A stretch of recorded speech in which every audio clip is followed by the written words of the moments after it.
तो पूर्ण रूप से वैज्ञानिक और तकनीकी अनुसंधान के आधार पर जो घटना स्थल से सूत्र प्राप्त हुए थे, जो वहां पर लगे कैमरे से जो सूत्र प्राप्त हुए थे, जो मोटरसाइकिल के संबंध में जो सूचनाएं दिखी थी, जो शूटर था उसका जो हुलिया मिला था, जो कपड़े पहने थे, इन सभी के आधार पे पूरे शहर के जो सीसीटीवी कैमरे थे उससे एक के बाद एक सबको लेकर के और उसको तकनीकी साक्ष्य संग्रहित किया गया।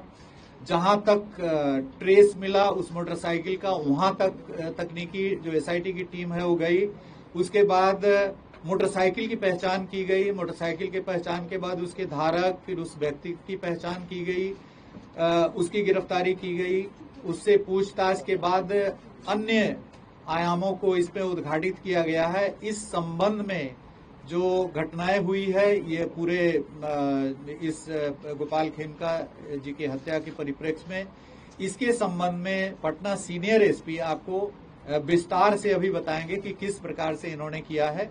और इसके बाद यदि कोई सवालात होंगे तो यहाँ पर एडीजी ऑपरेशन कुंदन कृष्णन जी, रेंज आईजी पटना जितेंद्र राणा जी और पूरी पटना की टीम और एसटीएफ की टीम है। जो भी आपके प्रश्न होंगे उसका हम लोग उत्तर देने का प्रयास करेंगे। तो इस संबंध में जो बारीकी से अनुसंधान की जो बारीकी जो प्रक्रिया है उसके संबंध में पटना सीनियर एसपी आपको ब्रीफ करेंगे। Thank you. Hand over to CCTV का माइक है, हैंड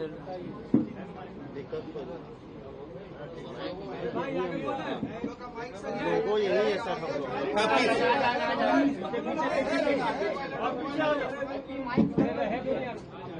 इसमें जब हम लोग अनुसंधान शुरू किए इसमें, तो जब अनुसंधान शुरू किया गया तो जहां पे घटना हुई थी उसके बाद सीसीटीवी का अवलोकन किया गया और वैज्ञानिक अनुसंधान प्रारंभ करते हुए जहां पे रिट्रीट हुआ था उस डायरेक्शन में आगे बढ़ा गया। इसी क्रम में बढ़ते बढ़ते हम लोग जहाँ पे जो अभियुक्त था वो जो भागा था उस घर तक पहुंचे। वहां पे जब छानबीन की गई तो एक मोटरसाइकिल हम लोगों को मिली। मोटरसाइकिल के नंबर से टेम्परिंग करने की कोशिश की गई थी। जब उस मोटरसाइकिल के पास वाले घर की सर्च की गई तो उस घर से जो अभियुक्त जो कपड़ा पहने हुए थे वो बरामद हुआ, जो जूता बरामद हुआ, मास्क बरामद हुआ। उस घर में जो व्यक्ति थे उनको लाया गया पूछताछ करने के लिए। उनका नाम उमेश यादव। जब उनसे गहन पूछताछ की गई, इसके बारे में गहराई से पूछताछ की गई तो उनके द्वारा इस घटना में अपनी संलिप्तता स्वीकार की गई। साथ ही में उनके द्वारा बताया गया कि इस घटना में जो उनके द्वारा इस्तेमाल किया गया हथियार था वो घर में छिपा के रखे हैं। ये जब उनको बताया गया उसमें उनके घर के ऊपर वाले फ्लोर में, जो उनके भाई का फ्लोर है, घर है, उसमें ये बंद कमरे में रखे हुए थे। उस जगह की जब छानबीन की गई तो इनके घर से 59 राउंड गोलियां बरामद हुई। 56 राउंड 7.6 का था और 3 गोली 9mm का था। उसके अलावा जब घटना में जो इस्तेमाल हथियार था उसके साथ 2 मैगजीन मिला जिसमें 14 राउंड गोलियां थी। इसके बाद जब इनसे और पूछताछ की गई तो बताया ये कि अशोक साव का नाम लिए, ये इनको करीब 1.5 साल से जानते थे। दोनों ही बिहार शरीफ के थे और एक शादी के फंक्शन में मिले थे। तब से ये उनके लिए छोटा मोटा काम करते थे। करीब 1.5 महीना पहले इस षड्यंत्र को रचा गया था और इसमें इनको पहले लाया गया था कि ये शूटर और हथियार को इंतजाम करे। इस क्रम में पैसे भी दिए गए थे और इसमें बताया गया था अग्रिम में 50,000 रुपये दिए गए थे और बाकी काम होने के बाद 4 लाख की बात हुई थी इसमें। ये पहले अपने आसपास के जो शूटर रहे हैं उनसे कांटेक्ट किए ये। उसी क्रम में इनके इलाके में रहने वाले विकास राजा से मुलाकात हुई। इसमें उनसे सेटिंग करने की कोशिश की गई। राजा के द्वारा जो डिमांड किया गया था तो इनको लगा कि इससे अच्छा ये स्वयं ही ये घटना कर ले और इसलिए ये हथियार जो इनको अशोक साव जी के द्वारा ही दिया गया था वो हथियार लिए और अशोक साव के द्वारा इनको उनके दिनचर्या के बारे में बताया गया। ये एक रेगुलर था कि वो 8 बजे के आसपास बांकीपुर क्लब जाते थे और वहाँ से करीब 11:30 बजे के आसपास वो स्वयं अपनी गाड़ी को ड्राइव करते हुए आते थे। क्लब से नॉर्मली उनके एक दोस्त भी आते थे जिनको एक बाकरगंज मोड़ पर ये उतार देते थे। इसी की रेकी करते हुए वो उस दिन घटना के दिन भी वो बाकरगंज मोड़ पे पहुंचा और जब इनकी गाड़ी आई तो ये वहां से चल के ये अपार्टमेंट के पास आ गया और इनका इंतजार करने लगा। उसके 10 मिनट के बाद इनकी गाड़ी आई। गाड़ी पहले से ही देखा हुआ था, नंबर भी से पता था। जैसी गाड़ी आई ये उसने फायर किया और चला गया। अगले दिन जैसे पहले से तय था इन लोग के द्वारा, ये लोग जेपी गंगा पथ पर मिले, ये और अशोक साहब, मालसामी थाना क्षेत्र में। वहाँ पे बची हुई 3.5 लाख रुपए इनके द्वारा दी गई। इसमें खास बात यह है कि इसमें आपस में बातचीत करने के लिए मोबाइल खरीदा गया था और सिम भी उमेश यादव के नाम से ही खरीदी गई थी, ताकि अशोक साहब का नाम नहीं आ सके। और जब ये पैसे दिए गए तो मोबाइल उन्होंने वापस कर दिया, लेकिन सिम वापस नहीं किया था इसमें। जब इसमें अशोक साहब के घर पे छापेमारी की गई तो उनके यहाँ भारी मात्रा में जमीन के कागजात मिले, साथ में एक 9mm का बरेटा उनके यहाँ पिस्टल मिला, उसमें 17 राउंड गोलियां मिली इसमें। और इसमें कई जो कागजात मिले हैं उनका निष्पादन किया जा रहा है। जो अभी शुरुआती पूछताछ में जो बताया गया कि इन लोगों के बीच में व्यापारिक संबंधों में खटास आ गई थी। जमीन के कारोबार में भी बताया जा रहा है, लेकिन अभी अंदर जो रैंसम का जो अमाउंट मिला रिकवर हुआ, इसमें जो उमेश यादव है उनके पास से करीब 3,65,000 और जो अशोक साहब हैं इनके घर से 6.5 लाख रुपए कैश बरामद किए। जेल से क्या कनेक्शन मिला? ये अंडर इन्वेस्टिगेशन है अभी, क्योंकि इसमें कई ऐसे तथ्य आए हैं कि जेल के द्वारा भी संपर्क किया गया है। कुछ और कारोबारी भी हैं जो जिनका इंटरेस्ट था जमीनों में, और उनके द्वारा भी इस घटना में शामिल होने की बात है। जी, ये इसमें क्या कुछ निकल के आया, किस कारण से हत्या की गई, आखिर इसका मोटोस ऑपरेंडिस क्या था? ये अंडर इन्वेस्टिगेशन है, लेकिन अभी जो बात आई है जमीन, जैसे बहुत सारे कागजात मिले हैं, जमीन को लेकर इन लोगों के बीच में खटास उत्पन्न हो गई थी। देखिए, जमीन के भारी मात्रा में कागजात अशोक साहब के घर से बरामद हुए हैं। भारी मात्रा में कागजात हैं, 1-2 नहीं है बल्कि काफी वो जब्त किए गए हैं। अब ये लिंक करना पड़ेगा, जो मृतक के पास जो सूचनाएं हैं उनके लैपटॉप में, उनके मोबाइल में, उनसे मैच कराया जाएगा। कुछ जो अशोक साहब के मोबाइल हैं, उस मोबाइल में कन्वर्सेशंस आए हैं, जिससे ये पता चल रहा है कि जमीन का भयंकर विवाद है, जिसके कारण काफी तल्खी चल रही है कई लोगों में। अब उन सभी चीजों पे अनुसंधान होगा, उनकी आवाज मैच करा के दिखाया जाएगा कि वो कौन सब कर रहे हैं। तो ये भूमि के जो भारी मात्रा में कागजात अशोक साहब के घर से बरामद हुए हैं, वो सब अभी नहीं शेयर किया जाएगा, लेकिन भारी मात्रा में जमीन के कागजात। गोपाल खेमका को ही ये टारगेट क्यों कर रहा था सर? ये तो बड़ी बात है कि उनके बेटे के भी हत्या 2018 में। हाँ, इस संबंध में एसटीएफ के द्वारा इसमें काफी सत्यापन किया जा रहा है। ADG headquarters, ADG ops Kundan Krishnan ji, इस पर आप थोड़ा सा प्रकाश डालेंगे। देखिए, गोपाल खेमका जी की मर्डर में जो तथ्य आए हैं वो इन्वेस्टिगेशन में शूटर पकड़ा गया है। हम लोग के पास पुख्ता सबूत है कि यही शूटर है। कौन उसको पैसा दिया, अशोक साहब पैसा दिए, इसका भी पुख्ता सबूत है। मैचिंग है, बरामदगी भी है, बैलिस्टिक मैच भी हो जाएगी प्रॉपरली। अब जो अब कारण कई हो सकते हैं, इसमें समय लगेगा, काफी रिकॉर्ड्स जांच करने पड़ेगी, काफी कॉल रिकॉर्ड्स भी देखना पड़ेगा। जैसे उदाहरण स्वरूप अशोक साहब के मोबाइल से इस तरफ की वाकया थी।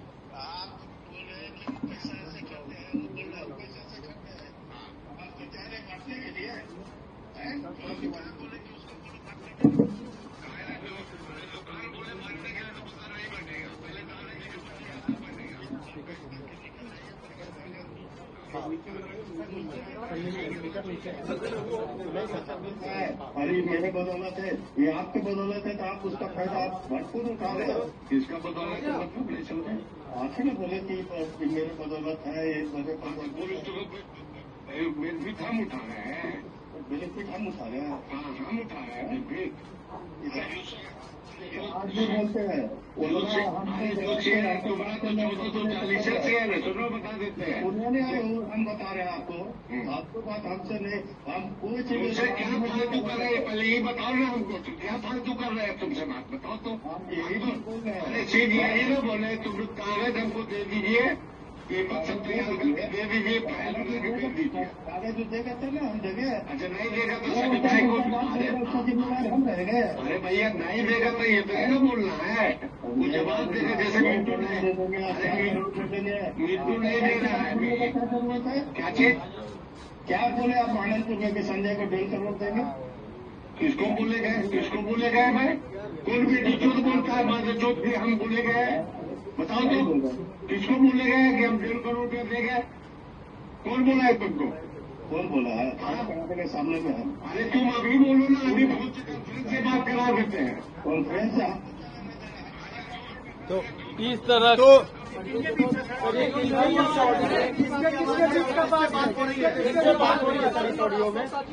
ये अशोक साव का वार्ता चल रहा है कि इसमें उनका भी संदर्भ आया है, उनका भी नाम संदर्भ, उनका भी नाम ऐसे संदर्भ आया है। कितने फाइल्स हैं, बहुत सारे फाइल परंतु अभी हम लोग तो बरामद किए हैं अशोक साव के घर से जो मोबाइल और वो उसकी जांच। हमको खेमका साहब की भी मोबाइल, कई फोन थी, लैपटॉप, क्या डीलिंग्स थी कि किस पर्टिकुलर प्लॉट या फाइनेंशियल ट्रांजैक्शन को लेके विवाद है। दोनों बड़े व्यवसायी हैं। अशोक साहू जी को पहले भी क्वेश्चनिंग हुई है, कमालिया हत्याकांड में भी पुलिस इनको पूछताछ किया। संतोष टेबरीवाल वाले में भी इनसे संतोष पूछताछ हुई थी, टेबरीवाल वाला भी मर्डर केस में इनकी नाम उछली थी। बिहार शरीफ में भी केस में ये जेल गए थे। अशोक साहू बिहार शरीफ के केस में इनके भाई का 2 हथियार अभी जब्त है वहां पे, और ये जेल भी गए थे बिहार शरीफ में कोल्ड स्टोरेज के विवाद को लेकर के 2006 में।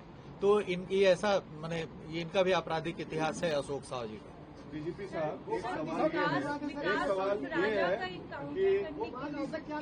कि और क्या कनेक्शन है उसका इस केस में? नहीं, ये जो आप देख रहे हैं कि जो बातचीत चल रही है तलखी से, जो इनके अशोक साहू के मोबाइल से निकला है, तो ये स्पष्ट रूप से लग रहा है कि जमीन वगैरह को लेकर के फाइनेंशियल गंभीर विवाद है।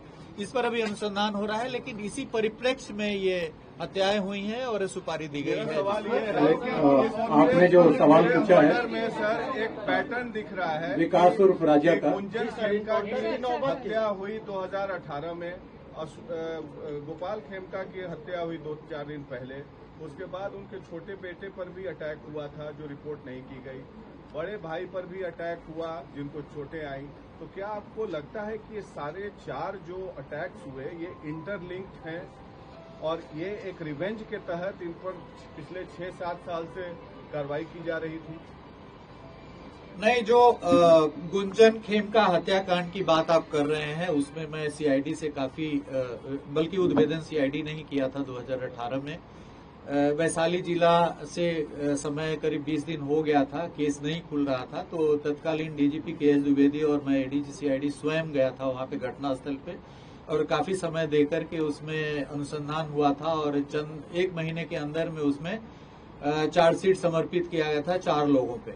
और उसके जो शूटर थे, जो अभिषेक वर्मा उर्फ मस्तू, 2021 में बाईपास थाने में उनकी हत्या हो गई। 2 लोगों की हत्या हुई थी, सुनील और इनकी, उस कांड में भी चार्जशीट हुआ है। तो जो शूटर थे गुंजन हत्याकांड की, और वो भी जमीन विवाद में ही गुंजन की हत्या हुई थी। एक बिस्कुट फैक्ट्री की जमीन थी हाजीपुर महुआ रोड पे, तो बिस्कुट फैक्ट्री वहां पे नहीं लग पाया था, तो उस जमीन को कई सारे क्रेता थे जो उसको खरीदना चाह रहे थे।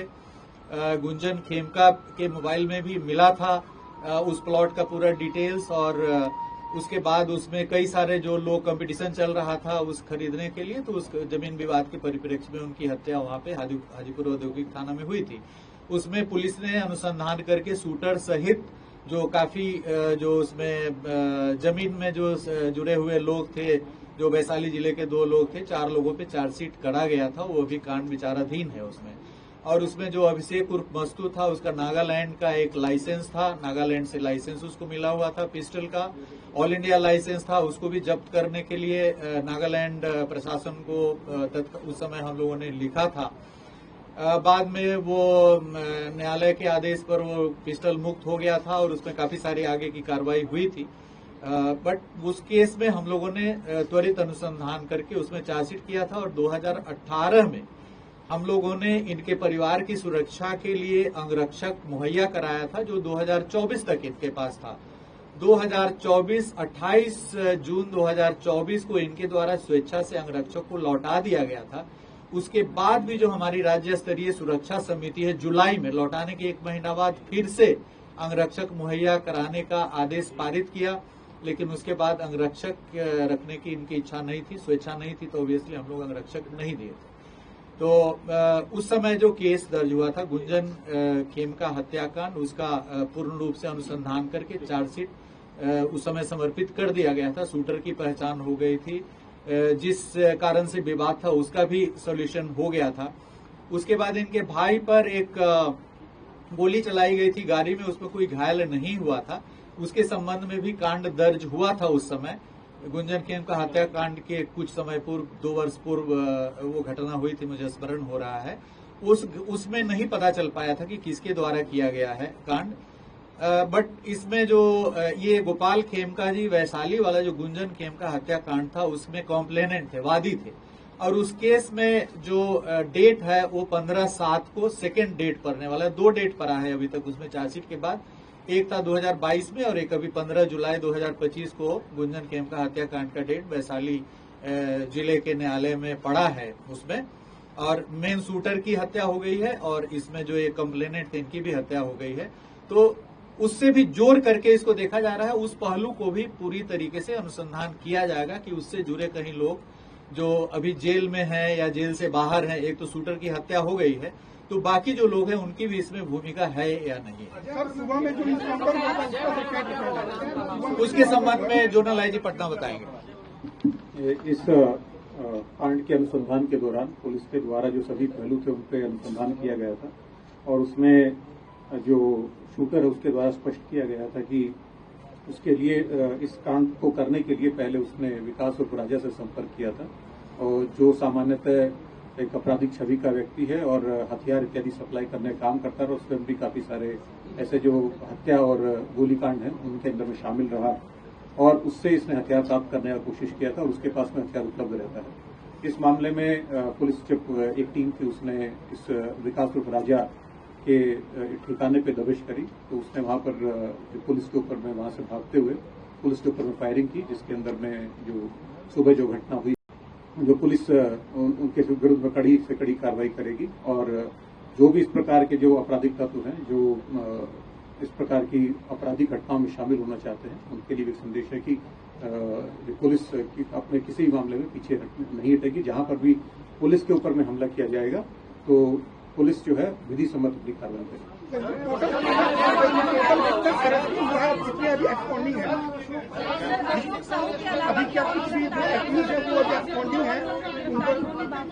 अभी नहीं, इसमें जो सुपारी देने वाले थे अशोक साहु गिरफ्तार हो गए, जो शूटर थे वो गिरफ्तार हो गए, जो पहले जिनसे संपर्क किया गया तो ज्यादा पैसा मांग रहे थे वो मुठभेड़ में मारे गए हैं।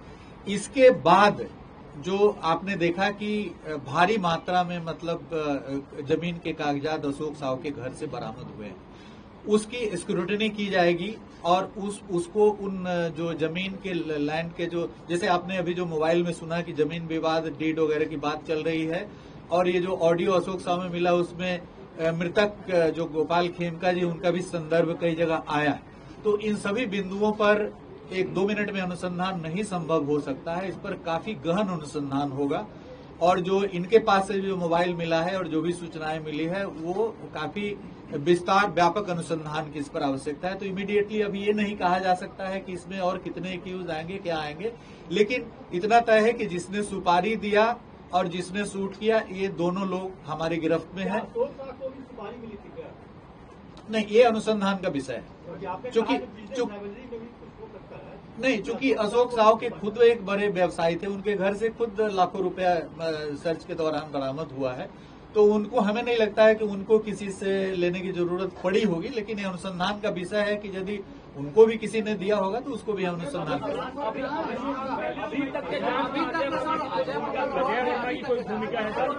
नहीं, देखिए, अभी जो कोई भी हत्याकांड प्रतिवेदित होता है तो उसमें विभिन्न आयामों से अनुसंधान होता है। जैसे यही जो अभी जो ये हत्याकांड है इसमें कम से कम 1 दर्जन दिशाओं में हम लोग अनुसंधान को ले गए। तकनीकी अनुसंधान से हम लोग धीरे धीरे आगे बढ़ रहे थे। उसके बाद जो शूटर्स हैं, जितने सारे शूटर्स हैं, सभी शूटर्स पे भी हम लोगों ने उसका चेहरा, उसका जो मोटरसाइकिल में आप जो डील डॉल देख रहे हैं, ये आदमी का उस डील डॉल से मिलान करते हुए हम लोगों ने दर्जनों शूटर्स के संबंध में अनुसंधान किया है। तो इस पर जो तकनीकी अनुसंधान के कारण जो हमें जहां तक एकदम लीड मिल रहा है और वहां से जो शूटर मिला और उसके यहाँ से जो सुपारी के पैसे थे, जो अभियुक्त पकड़ाया है शूटर, इसकी बच्ची भी पढ़ती है किसी स्कूल में, 45,000 रुपया इसको फीस भी देना था, इसको फीस के लिए पैसा की कमी पड़ रही थी, जाकर के स्कूल में फीस भी जमा किया। तो हम लोग वहां से भी फुटेज लेंगे, करेंगे कि हाँ ये चूंकि जो पैसा लिया था उसमें से जितना पैसा लिया था उसमें 40-45 हजार कम बरामद हुआ है। वो बता रहा है कि हम स्कूल में फीस जमा की, तो वहां से भी हम लोग फुटेज संकलन करेंगे। तो इन सभी चीजों का अनुसंधान आगे बढ़ेगा और इस अनुसंधान में हर बिंदु पर अनुसंधान किया जाएगा, काफी व्यापक इस पे। बाकीपुर क्लब में क्या किसी अधिकारी ने कुछ इन्फॉर्मेशन पास ऑन किया था क्या शूटर को, उनका डेली रूटीन बताने के लिए? देखिए, बाकीपुर क्लब के सर्विस मेंबर थे, रेगुलर मेंबर नहीं थे, और हाल के कुछ दिनों से इनकी उपस्थिति बहुत कम थी, नगण्य थी बाकीपुर क्लब में। आप समझ सकते हैं कि क्यों, ये समझने की चीज है कि क्यों। तो शुरू में 2016 के पहले, आप समझ सकते हैं क्यों मैं 2016 बोल रहा हूं। तो 2016 के पहले रेगुलर विजिटर थे वहां पे, 2016 के बाद से ये कम विजिट करने लगे, लेकिन सर्विस मेंबर वहां पर थे, रेगुलर मेंबर नहीं थे। बाकीपुर क्लब से भी हम लोगों ने काफी सूत्र प्राप्त करने का प्रयास किया गया, लेकिन इतना बड़ा क्लब होने के बावजूद भी वहां के जो सीसीटीवी कैमरे हैं उसमें कोई बैकअप नहीं है, कोई भी सूत्र वहां से हम लोग को नहीं प्राप्त हुआ है। तो हम लोगों ने उसके प्रबंधन से भी लिखित रूप में मांगेंगे कि वो कैमरे क्यों नहीं कार्य कर रहे हैं, उसमें कोई बैकअप, 1 मिनट का भी बैकअप क्यों नहीं है किसी भी प्रकार का। इतना बड़ा क्लब है जहां पे एक से एक उद्योगपति जा रहे हैं वहां पे, और वहां पे किसी भी प्रकार का बैकअप नहीं रखा गया है। तो इसकी भी अनुसंधान में पड़ताल की जाएगी कि वहां के सीसीटीवी कैमरे में बैकअप वगैरह क्यों नहीं रखा गया, वो क्यों नहीं कार्यरत है, इस पर भी हम लोग अनुसंधान करेंगे। तो जो जिस तरह से आप कह रहे हैं कि इसमें बहुत अनुसंधान की जरूरत है, तो आने वाले समय में इसमें और भी कई नाम और खुलासे हो सकते हैं। निश्चित रूप से आ सकते हैं। इस पे जब अनुसंधान होगा तो इसमें चूंकि फाइनेंशियल चीजें इन्वॉल्व है, तो इसमें फाइनेंशियल चीजों में और भी अभियुक्त आएंगे, लेकिन ये जो डॉक्यूमेंट्स मिल गए उसकी स्क्रूटनी के पश्चात ही हम लोग। लाइनरों के बारे में कोई जानकारी? एक क्लब के पास था, एक बिस्कोमान के पास, लाइनर के बारे में कोई जानकारी है?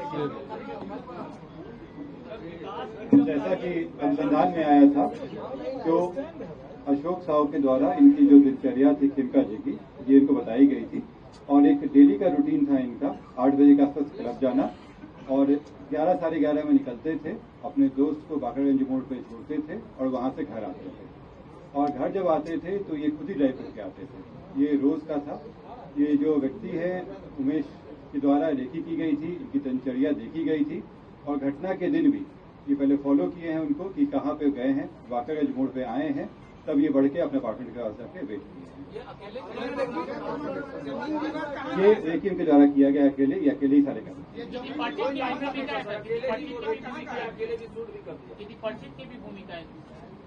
अभी जो दोनों अभियुक्त हैं उनको जेल में भेजा जा रहा है, फिर उनको रिमांड पे लेके उनसे गहन पूछताछ होगी, जिसमें बाकी सारे अगर किसी और की संलिप्तता है या बाकी और भी बिंदु हैं सबको उनसे पूछताछ। जैसा बताया गया, इसमें अनुसंधान में और भी चीजें आ रही हैं, जिससे आएगा एविडेंस उस हिसाब से आगे कार्रवाई।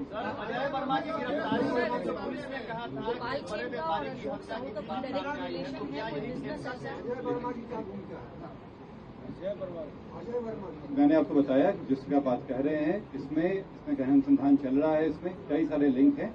जब पुख्ता सबूत आएगा उस अफसर पे कार्रवाई होगी। जैसे पहले बताया गया 2 गिरफ्तारी है इसमें, और एक व्यक्ति जो इसमें पहले से इन्वॉल्व थे उनका एनकाउंटर। देखिए, एनकाउंटर के संबंध में बहुत स्पेसिफिक गाइडलाइंस दिए हुए हैं, उन सारे गाइडलाइंस का फॉलो किया जा रहा है। इसमें जांच का गठन किया गया है। खास बात यह है कि जो इस केस अनुसंधान करेंगे उस थाना क्षेत्र के नहीं होंगे, और जो लोग इन्वॉल्व थे उनसे वरीय पदाधिकारी होंगे। सारी चीजें एसओपी के तहत हो रही हैं, इसमें कहीं भी इस तरह की। इसमें जब फायरिंग हुई थी तो पुलिसकर्मी पागल बच्चे हैं, उनका हल्के चोट आएंगे। राजा के ऊपर करीब 9 आपराधिक इतिहास है, इसमें से 4 मर्डर का केस है और बाकी डकैती और आर्म्स एक्ट का केस है। इनके आर्म सप्लाई करते हैं 9 केस। 9 मैंने पूरी बताया, 2 की अरेस्टिंग है इसमें और 1 की मृत्यु हुई। पहला क्लू कहां से मिला था पुलिस को? पहला क्लू कहाँ से मिला? देखिए, जब हम लोग इन्वेस्टिगेशन करते हैं तो बहुत सारी चीजों पे काम किया जाता है। उसमें बहुत सारी चीजों का समेकित रूप से चीजें आती हैं, कोई एक क्लू से नहीं होता है, सब चीजों को मिला के देखा जाता है। उमेश के बारे में कहा जा रहा था एमएलसी से उसका संपर्क, किसी एमएलसी से संपर्क की बात सामने आ रही थी। उमेश राय जिसकी गिरफ्तारी हुई है, क्या है ये? देखिए, इसमें राजनीतिक रूप भी हो सकता है इसमें, लेकिन जो हम लोग को एविडेंस मिलेगा और जो आगे पूछताछ की जाएगी उस सब से आएगा। आयोग कौन है? देखिए, जेल से जो कनेक्शन की बात आ रही है इसमें, ये अनुसंधान का विषय है और इस पर हम लोग काम कर रहे हैं। अगर आएगा तो कार्रवाई की। तो आप लोगों को बहुत बहुत धन्यवाद, थैंक यू सो मच। और आगे जो भी अनुसंधान होगा उसमें हम लोग समय समय पर आपको ब्रीफ करते रहेंगे। Thank you so much. 5 लोगों को जो ठीक है, देखिए पूर्णिया में जो एक रामदेव उरांव है, रामदेव उरांव वहां पर ओझा का काम करते थे और उसी टोले में जो टोला है उसमें एक बच्चे की मौत कुछ दिन पहले हो गई थी, दूसरा बच्चा बीमार था। तो रात के दौरान करीब 11 बजे के लगभग वह परिवार इनके यहाँ गया और बताया कि इसको ठीक करो, नहीं तो तुम्हारा खैरियत नहीं है। और उसके बाद वो पूरे गांव, जो उस मोहल्ले के जितने टोले के जितने सारे लोग थे, वो सब वहां पे ओझा के यहाँ वो गए और वो बताया कि इसको ठीक करो, नहीं तो ये ठीक नहीं होगा। उसके बाद उसके साथ काफी मारपीट किया गया, जो एक तरह से उनको कहिए कि वो एक डॉक्टर का काम कर रहे थे, उनको विश्वास भी होता है कि वो ठीक कर देगा, लेकिन पहला भी ठीक नहीं हुआ, मर गया, और दूसरा भी बीमार पड़ गया। तो काफी उद्वेलित होकर के, आक्रोशित होकर के इन लोगों ने काफी मारपीट किया। मारपीट करने के बाद उन लोगों ने, और वहां पर वो कई टोले हैं, वहां पे छोटे छोटे टोले हैं, और चूंकि पूरा मोहल्ला ही उसमें इन्वॉल्व था, पूरे मोहल्ले के एक एक आदमी उसमें इन्वॉल्व था। इन लोगों ने मारपीट किया और मारपीट होने के बाद जब वो सभी बेहोश हो गए, उसके बाद उन लोगों को लाश को डिस्पोजल करके, जला करके और डिस्पोजल करके वहां से 4 किलोमीटर दूर एक ट्रैक्टर पर लोड करके और डिस्पोजल कर दिया। ट्रैक्टर का चालक भी गिरफ्तार हुआ है और भी 2 लोग उसमें गिरफ्तार हुए हैं। एक बच्चा जो अपने वहां से भाग करके ननिहाल में गया था, वह पुलिस को बताया। उसके बाद पुलिस इसमें पूरी कार्रवाई की, डॉग स्क्वाड को लगाया गया। जो 4 किलोमीटर दूर जो लाश फेंका गया था, डंप किया गया था, उसको बरामद किया गया। इसमें ग्रुप ऑफ डॉक्टर से पोस्टमार्टम कराया गया है। पोस्टमार्टम में आया है कि जो भी मृतक हैं उनको जिंदा नहीं जलाया गया है, बल्कि जिंदा जलाने के बाद उनको जो श्वास नली होता है उसमें काफी सारे धुआं और पार्टिकल्स चले जाते हैं, तो इसका संकेत नहीं मिल रहा है। ऐसा संकेत मिल रहा है पोस्टमार्टम से कि इन लोगों को मारपीट करके वहां पे, जिनकी काफी इंजरीज भी आया है बदन पे सभी के, मारपीट करके और उसके बाद इनको लाश को डिस्पोजल कर दिया गया। तो ये ओझा गुनी के परिप्रेक्ष्य में एक बच्चे की मौत हो गई थी, दूसरा बीमार था। इसी के कारण उस गांव के सभी लोग मिल करके, और उनका यह मानना था कि ये इनके कार्य जानबूझ करके ठीक नहीं करना चाह रहे हैं, जिसके कारण एक के बाद एक उसके बच्चे की मृत्यु भी हो गई और बीमार भी पड़ गया। इसी परिप्रेक्ष्य में हुई है। इसमें पूरी तरीके से वैज्ञानिक अनुसंधान किया गया है पुलिस के द्वारा। किसी भी प्रकार की कोई सूचना वहां से तुरंत नहीं प्राप्त हुई। वहां का चौकीदार जो पहले था उसकी मृत्यु हो गई थी, उसकी जगह पे कोई भी चौकीदार वहां पे कार्यरत नहीं था। वहां का मुखिया से भी पूछताछ किया गया है, पंचायती राज के जितने सदस्य हैं सभी से पूछताछ किया गया है। मुखिया जी का भी घर वहां से कई किलोमीटर दूर पे है, छोटे छोटे टोले हैं वहां पे। मुखिया जी ने कहा कि हमको भी जानकारी नहीं पता हुई। तो पुलिस को जैसे ही उस बच्चे के द्वारा जानकारी दी गई जो भाग करके अपने ननिहाल में चला गया था, उसके बयान पर ये पूरी कार्रवाई इसमें हुई है। और इसमें जो भी प्राथमिकी के अभियुक्त हैं, जो ट्रैक्टर का गिरफ्तारी हो गई है, जो घर के जो सदस्य हैं उसकी भी 2 की गिरफ्तारी हुई है, और इसमें पुलिस कार्रवाई कर रही है। और इसमें आदेश दिया गया है जिला प्रशासन को, पुलिस प्रशासन को, कि वहां पर एक अभियान चलाया जाए, अवेयरनेस चलाया जाए। और स्वास्थ्य विभाग की ओर से भी वहां पे अवेयरनेस चलाने की जरूरत है कि इस प्रकार की जो मान्यता है उन इलाके में, तो उस पर अवेयरनेस कैंपेन चलाया जाए कि भाई इस तरह की बात कोई भी आदमी झाड़ फूक करके कोई बीमारी ठीक नहीं हो सकती है, उनको हॉस्पिटल में ले जाया जाए। हॉस्पिटल की अच्छी सुविधा पूर्णिया में उपलब्ध है, धमदाहा में भी हॉस्पिटल है, और पूर्णिया में अच्छे अच्छे हॉस्पिटल्स इधर आए हैं। तो उनको अवेयरनेस, चेतना जागृत करने की उन इलाकों में जरूरत है कि कोई डायन बिसाही या ओझा गुनी किसी भी गंभीर बीमारी को ठीक नहीं कर सकता। हॉस्पिटल में आए, हॉस्पिटल में विश्वास रखें। तो इसमें काफी कुछ करने की जरूरत है। इंटर डिपार्टमेंटल एक्शन की वहाँ जरूरत है, अवेयरनेस फैलाने की जरूरत है। सर, कल राहुल गांधी का प्रदर्शन है पटना में, किस तरह की तैयारी है सर? पूरी तैयारी है, प्रशासन की तैयारी है और प्रशासन का पूरा मजिस्ट्रेट और पुलिस पदाधिकारी की प्रतिनियुक्ति रहेगी और अच्छे ढंग से जो कल वाली जो कार्यक्रम है उसको चुनाव आयोग तक जाने दिया जाएगा, परमिशन मिला है क्या? नहीं, अभी हम लोग इस पे नहीं बता सकते, वो हम लोग स्ट्रेटेजी बनाएंगे, वो आपको सर, एक आखिरी सवाल है, जिस व्यक्ति का आज इनकाउंटर हुआ, क्या उनका अरेस्ट हुआ था या नहीं? जब इस हत्याकांड का जांच चल रही थी उस समय हत्याकांड के जांच में कई अपराधियों पर नजर रखी जा रही थी, कई अपराधियों से पूछताछ चल रही थी। ये घटना को भेजने से पहले भी कई अपराधियों को हथियार के साथ पकड़ाए थे, वो उनको जेल भेजा गया था। उसी क्रम में और लोग भी हैं जो पकड़ाए हैं, उसको जिनको जेल भेजा गया है। इसमें हम लोग उनसे पूछताछ कर रहे थे। इसी क्रम में जब उमेश के बारे बताया गया इसमें कि इन्होंने इस शूटर से कांटेक्ट किया था और हथियार की सप्लाई के लिए बात की गई थी, तो इनसे और काफी स्पेसिफिक सवाल पूछे गए। इसके इनके द्वारा बताया गया कि ये अपने हथियार को ईंट भट्टी के पास रखे हुए हैं, जहां से रिकवर करने के लिए इनको ले जाया गया वहां पे ये भागने की कोशिश की है फायरिंग करते हुए। उस फायरिंग के क्रम में पुलिस बाल बची है और जब जवाबी कार्रवाई की गई है तो इनको गोली लगी। तुरंत इनको अस्पताल ले जाया गया। अस्पताल पहले गुरु गोविंद सिंह हॉस्पिटल ले जाया गया, वहां से रेफर करके NMCH ले जाया गया। वहां इनका इलाज चला, लेकिन इलाज के क्रम में ये मृत्यु हुआ। सर, ईंट भट्टा के पास क्या ऑलरेडी हथियार छिपा के रखा हुआ था? ये बताए वहाँ पे ईंट भट्टे के पास छिपा के रखे हुए थे और वहीं से ये हथियार रिकवर किए थे। इन पहले ले गई थी पुलिस को रिकवर करने के लिए, लेकिन उसका इस्तेमाल भागने के लिए किया। उमेश की क्या हिस्ट्री है? उमेश की हिस्ट्री में निकलवा रहे हैं इसमें। उनके यहाँ जिस तरह से गोलियां और हथियार बरामद हुए हैं और जिस तरह का सोफिस्टिकेशन चाहिए होता है इस तरह में, उससे स्पष्ट है कि ये पहले भी हथियार का इस्तेमाल कर चुके हैं। ये चीजें हम लोग निकलवा रहे हैं कि पूर्व में भी इनका क्या आपराधिक एक्टिविटी है। उमेश यादव किस जिले के रहने वाले हैं? वो पटना के मातलामी क्षेत्र के रहने वाले हैं, ओरिजिनली ये बिहार से। सर, गोपाल खेमका हत्याकांड मामले में जो पुलिस पूरी बता रही है, क्या उसके परिवार वाले गोपाल खेमका के परिजन संतुष्ट है इस कार्रवाई में? देखिए, पुलिस का अनुसंधान है इसमें, जैसे बताया भी गया कि इसमें कई और तथ्य आने वाले हैं। हम लोगों को जो खेमका जी हैं उनके लैपटॉप और मोबाइल फोन की हम लोगों को उसमें आवश्यकता है, उसमें उनसे हम लोग मंगवा रहे हैं। चलिए, बहुत बहुत धन्यवाद। और इसमें पूरा वैज्ञानिक अनुसंधान हुआ, एक एक चीज